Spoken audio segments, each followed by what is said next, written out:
Hey everyone, and welcome to another tutorial for Procreate. In this video, I would like to show you how to use my Realistic Watercolor Brushes and Frosty brushes to draw a frosted glass texture. I've set up the canvas included in the Realistic Watercolor Brushes Collection, and will be painting on the drawing layer.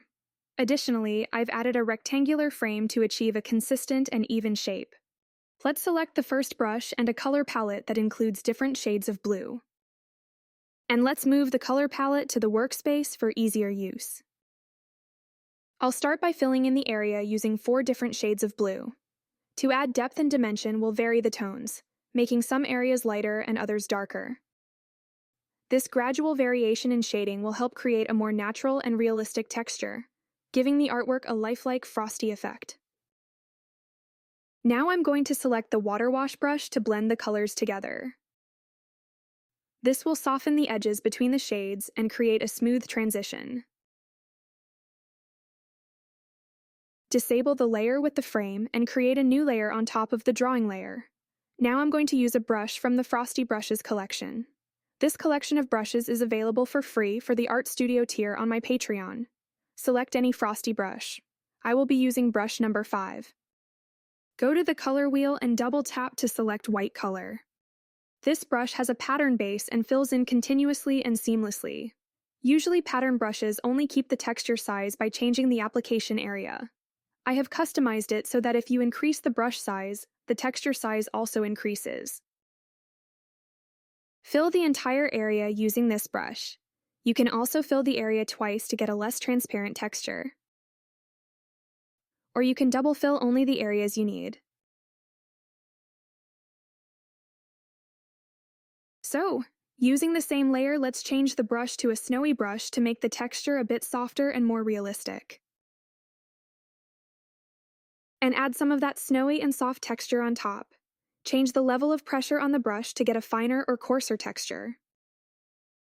And now we need to select an eraser. I'm going to use one of the standard brushes. For example, the brushes in the airbrushing section are great for this, and I'll choose a brush that has pressure sensitivity. Now we can add an inscription. You can make the inscription manually or use the text function to add an inscription and use it as a base. Select any font that you think works best for your design. Once you've chosen the font, adjust the size to fit your composition and change the lettering color to black.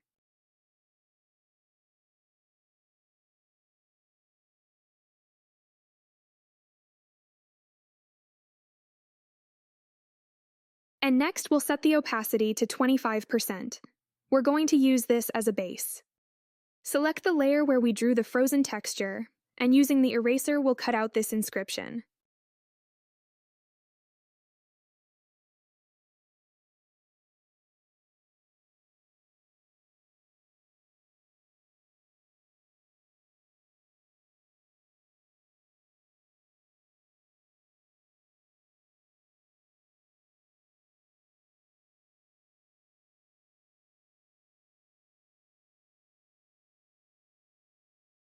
And now we can disable this text layer.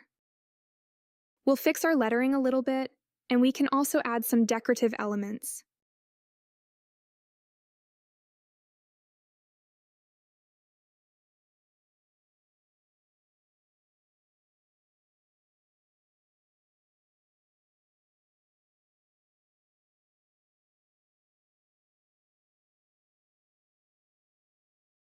You can enhance the text by creating more contrast with the background texture. To do this, select the drawing layer and choose a darker shade of blue. Apply the darker color in specific areas around or near the text to make it stand out more.